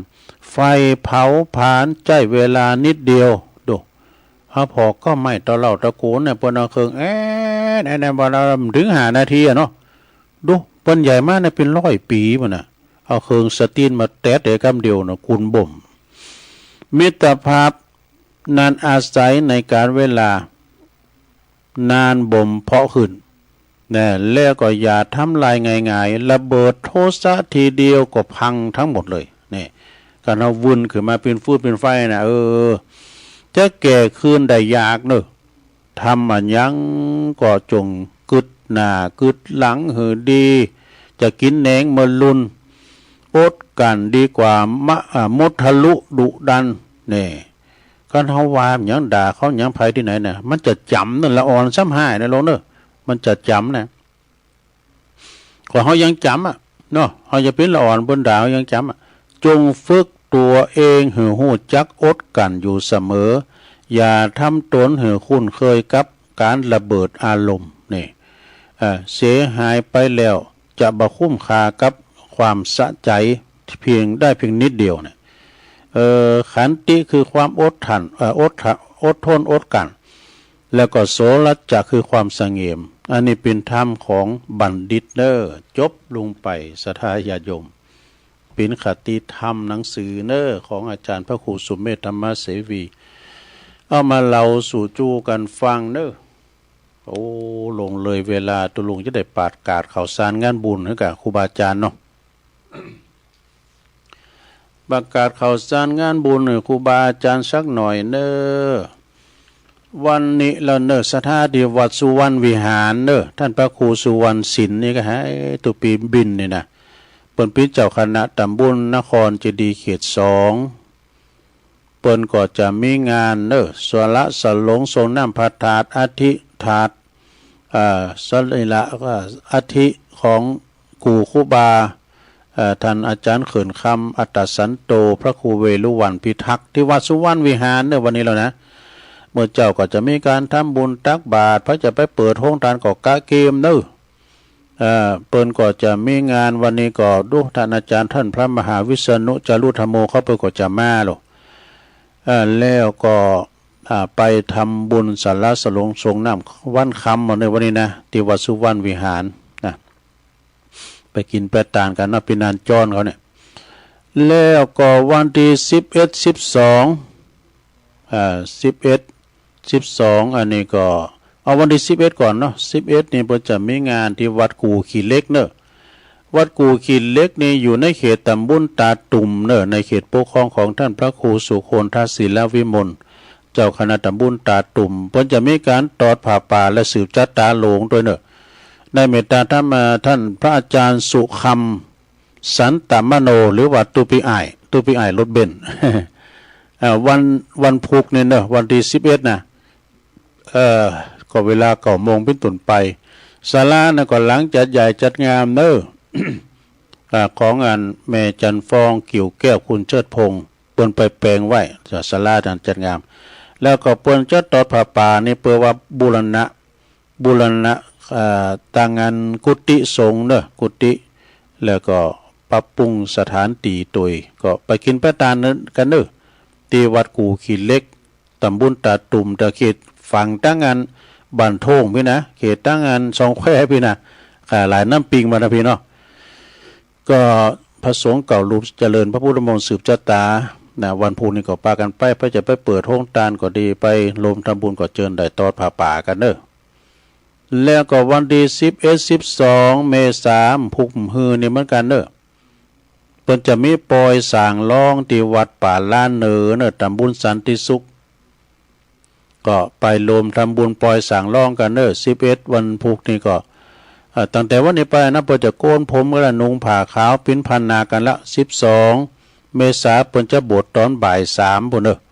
บ่าย3 โมงมะแรงนะในเมตตาธรรมอาจารย์พระครูปิยศิลวิเชียรเนาะแล้วก็วันที่12 เมษาย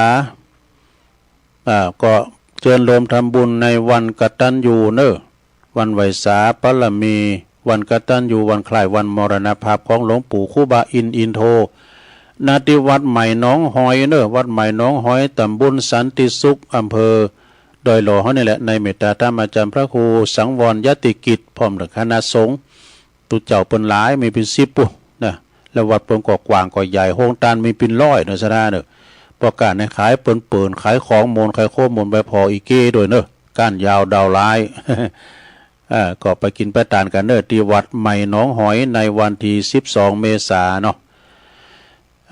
แล้วก็วันที่13เมษายนก็วัดป่าอัมพวันกลปเปิ้นสืบจัดตาหลวงสงน้ำถาดเพื่อสืบจัดตาหลวงทรงน้ำถาดประจำปี13เมษายนที่วัดป่าอัมพวันกลปใกล้ๆกับพุทธมณฑลจังหวัดเชียงใหม่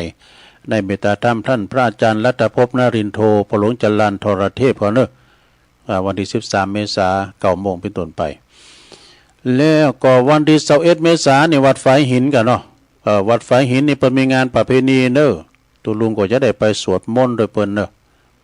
ตุปีหนุ่มเปิ้นก็ไลน์มาเนาะในเมตตาธรรมอาจารย์พระครูสมุวิสุวัฒน์วรกิจโจ21เมษายน22นั่นก็เป็นวันคุ้มครองโลกแล้วก็ในวันที่15เนอะสถานเนอะ15นี่ก็เปิ้นจะมีงานที่วัดเนี่ยนะวัดมณฑาทิพย์เนี่ยวัดเหล่ามณฑาทิพย์เปิ้นจะมีงานทรงน้ำพระเจ้าแล้วก็ทรงน้ำพระธาตุด้วยที่วัดเหล่ามณฑาทิพย์เนี่ยซึ่งก็ในเมตตาธรรมอาจารย์ท่านพระอาจารย์ดำรงกิติปัญโยนะรักษาการแทนเจ้าวัดเหล่ามณฑาทิพย์เปิ้นจะมีงานปีแรกเนี่ยปีนี้เปิ้นจะจัดในวันที่15เนี่ยลง15เมษายนนะพิธีสงฆ์แต่เปิ้นมี5โมงพุ่นตอนเจ้านี่ครูบาอาจารย์ก็จะติดงานเปิ้นมาสุมากาละวะกาอีกอะแล้วก็แต่ว่าเวลาว่าทรงน้ำงานเปิ้นมีวันค่ำแต่ได้กินข้าวง่ายไปนะแต่พิธีสงฆ์ใน17 นาฬิกาสงน้ำประเพณีสงน้ำพระพุทธหิรันลาดมณฑาเนอะนะอันนี้พระเจ้ามณฑาทิพย์นะเปิ้นใช้ราชรถถ้าสดาพี่น้องไต่แห่กันวันค่ำคืนหุงเนอะแล้วก็ในวันที่ขอเจิ้นรวมทำบุญทอดผ้าป่าสามัคคีเพื่อสมทบทุนในการระบบน้ำการเกษตรเนอะเปิ้นจะเอาน้ำมาใส่ฮดน้ำดอกกะฮดน้ำอย่างการเกษตรตำบลดอยแล้วก็ปรับปรุงภูมิทัศน์วัดโดยณสำนักสงฆ์พระธาตุศรีมหาโพธิ์ตะโปธารามเนอะวัดพระธาตุม่อนปิ่นตำบลโป่งน้ำหอนอำเภอฝางเนี่ยวันที่16เนอะ16เมษายนเวลา 13.39 นเนอะตุปิเลินเพื่อก็ฝากประกาศมาสถานท่านหนึ่งท่านใดจะเอาไปโฮงตานมาเปิดก็ดีจะไปหับสังก็ดีจะอย่างได้ก็ตามก็ติดต่อสอบถามตีเบอร์ของตุปิเลินเนอะ065-208-4594 เนอะอันนี้เป็น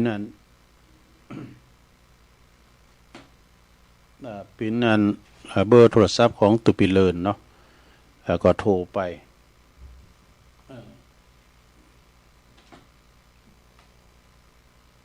เดี๋ยวกันนะตุลุงเอาโทรศัพท์ไปไว้ที่ไหนฮะที่อันนี้คุณเฒ่าฉะนั้นก็ขอเชิญศรัทธาญาติโยมทั้งหลายไปกินแป้ตานกันหลายตีหลายตั้งที่ตุลุงประกาศไปก็ดีแล้วก็ที่วัดหลายแก้วนี่ปุ่นวันที่ปุ่นก่อน29 เมษายนก่อนเนาะวัดหลายแก้วตำบลสลิตินะวัดของปอสะอิ่งเขานะอันนี้ได้กล่าวมื้นอยู่นะที่วัดสลิติแล้วก็มีวัดที่ปุณธรรมเนอที่วัดตุปีทูลเขานะแต่วัดช้างขน้อยนี่ก็เพิ่นจะมีในวันที่19เนอะทรงน้ำพระธาตุเจ้าสลีจอมยองที่วัดช้างขน้อยเนอนะไปกินแป้ตานกันแล้วก็ที่วัดป่าตานด้วยเนอะป่าตานเพิ่นก็จะมีในวันที่19เหมือนกันแต่เพิ่นมีโช มันเปิ้นจะเวลาเดียวกันนี่นะ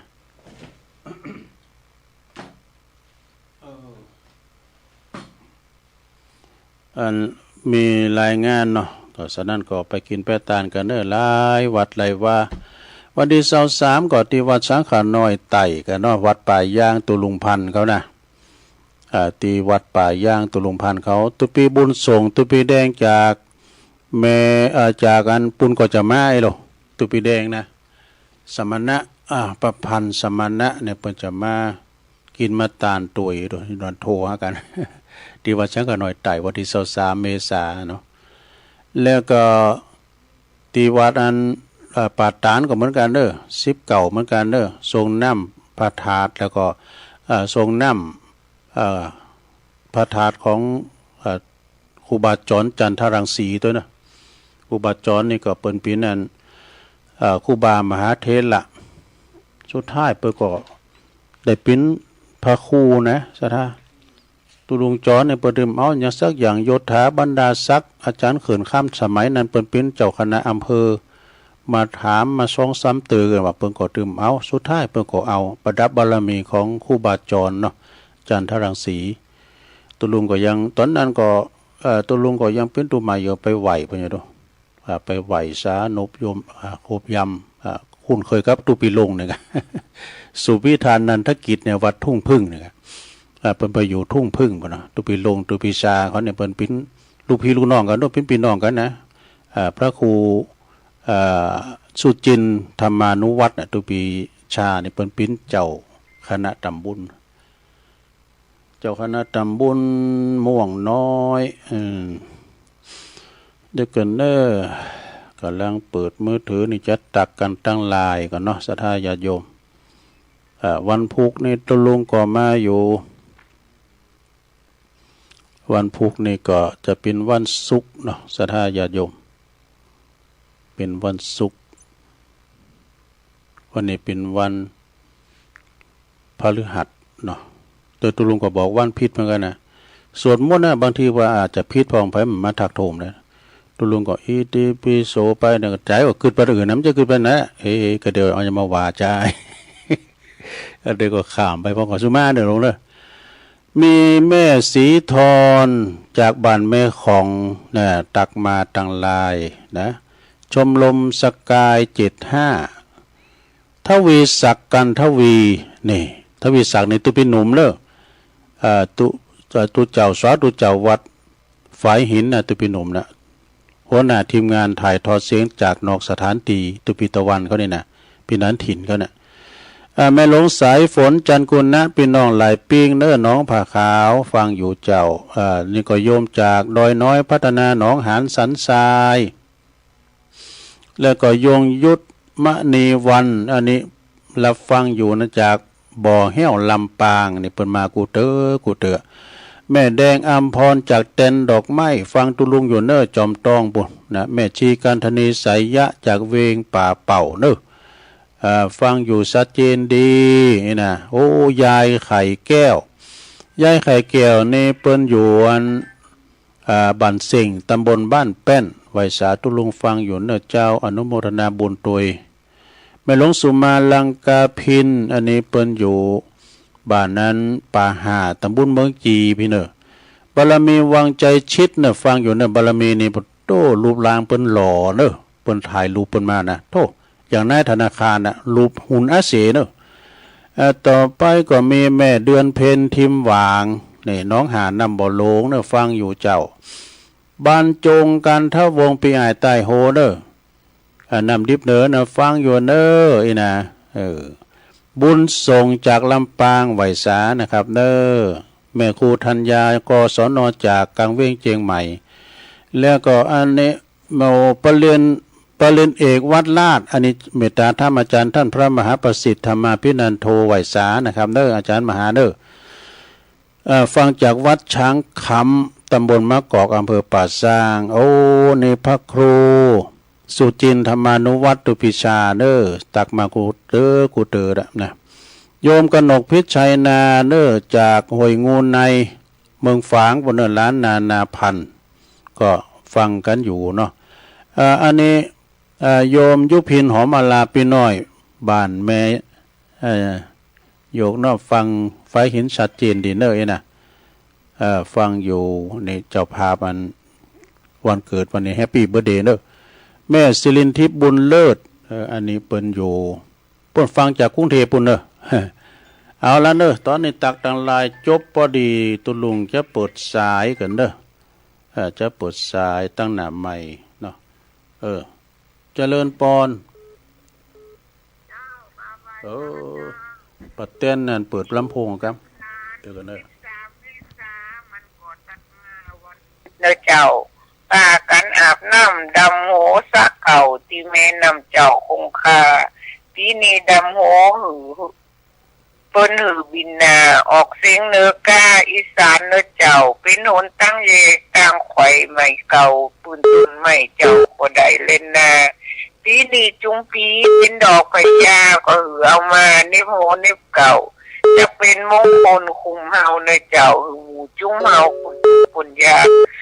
หากเป็นสีอยู่ดีเหนือผากันไล่ตุกยากอยู่ดีไปมือฟังคำคนเฒ่าก็เจอถือว่าใจลำลือเล่งลงกาลที่นี่ก็อยู่ที่นมส่งปล่อยมาคมก็หายได้เจ้าที่ไหนที่ใหม่เมืองเฮาดำโหคนเฒ่าไปหลับเบาเนื้อเจ้านายเอ้ยกำยองกำมาหินนะเจ้าใจหินเจ้าภาษาไทยแปลว่าสั้นนะเจ้าไว้สาเจ้าหลวงพ่อกฤษเข้ามาใหม่เด้อหลวงพ่อกฤษ เจ้าเปิดมา2ตื่อเจริญปอนราชการครับโอ้มาแล้วโอ้หลับเป็นอาจารย์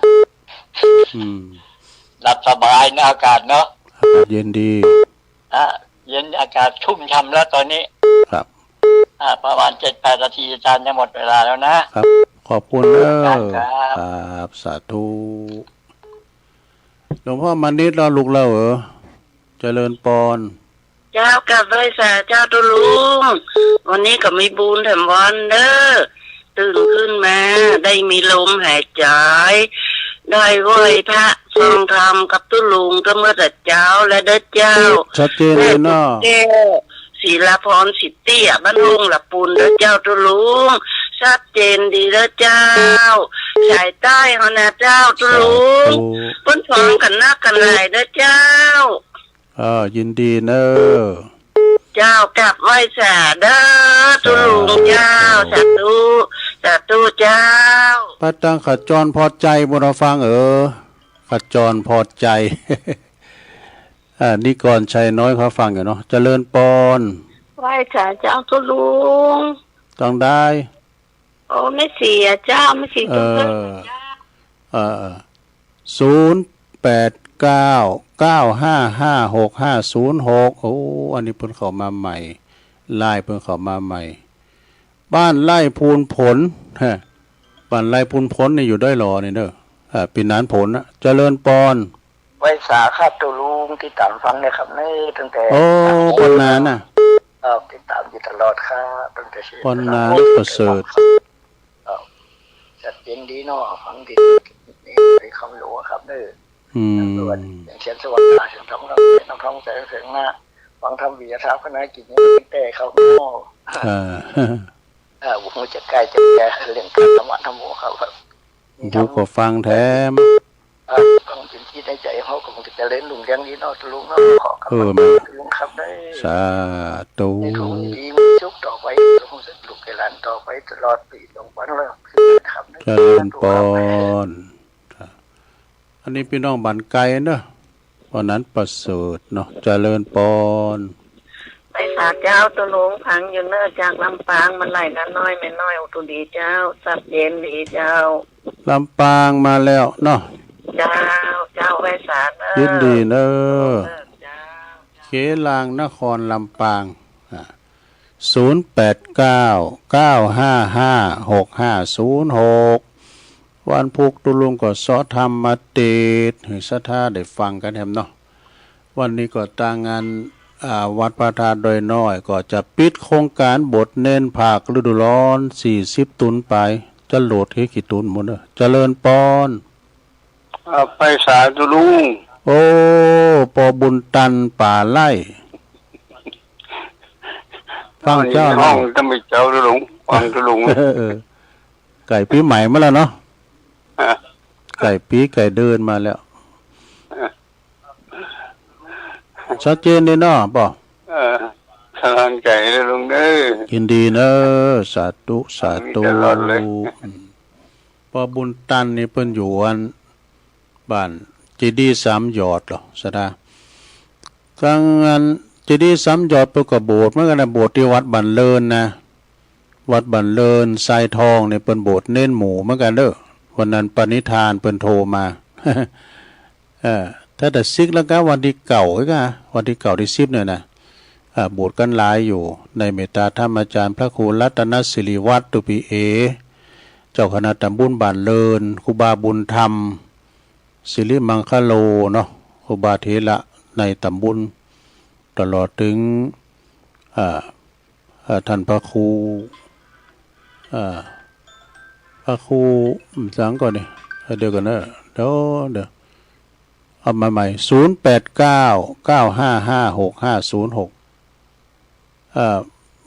พระครูภาวนาศาสตราจารย์ดร.พระครูภาวนา